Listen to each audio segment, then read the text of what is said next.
کرتے تھے، اپنے اپنے اصنام لاتے تھے، اپنے طریقے سے خانہ کعبہ کا طواف کرتے تھے، مگر سورہ برات نے لگا دیا ان پہ بین۔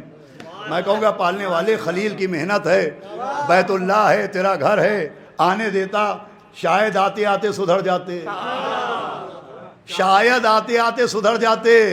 آواز آئے گی مقدس مقامات کا قانون سمجھ لو، یہاں آتے آتے نہ سدھرنا، سدھر کے آنا۔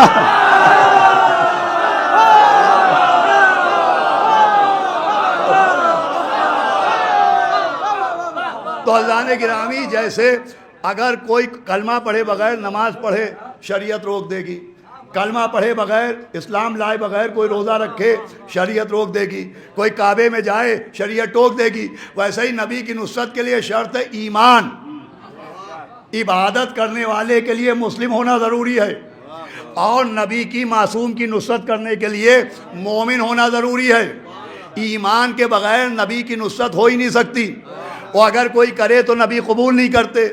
اب ایک سابق اہل سنت بہت بڑے عالم علامہ شاہ زعیم فاطمی نے اپنی کتاب جس کا نام ہے پردہ اٹھتا ہے، اس میں انہوں نے سابق اہل سنت تھے تو سابق عقیدے کے مطابق لکھا کہ جناب حمزہ نبی کے چچا تھے۔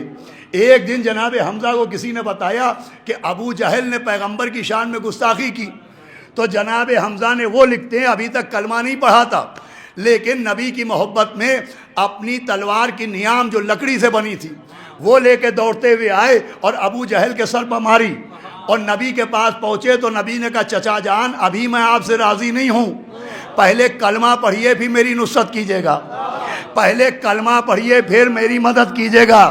یہ کس سے کہا؟ جناب حمزہ سے۔ اب نبی ایک ہیں، نبی کے چچا دو ہیں، ایک کو حمزہ کہتے ہیں، ایک کو جناب ابو طالب کہتے ہیں۔ بھائی حمزہ نے بغیر کلمہ پڑھے آپ کے بقول بغیر کلمہ پڑھے حمزہ نے ایک بار نبی کی مدد کی، نبی نے ٹوک دیا کیا ابو طالب کا کلمہ ڈھونڈنے والے؟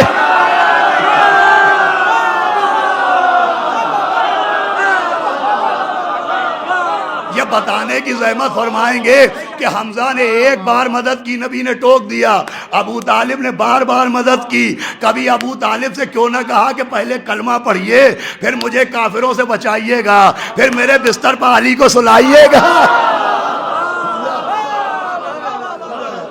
صلوات بھیجے محمد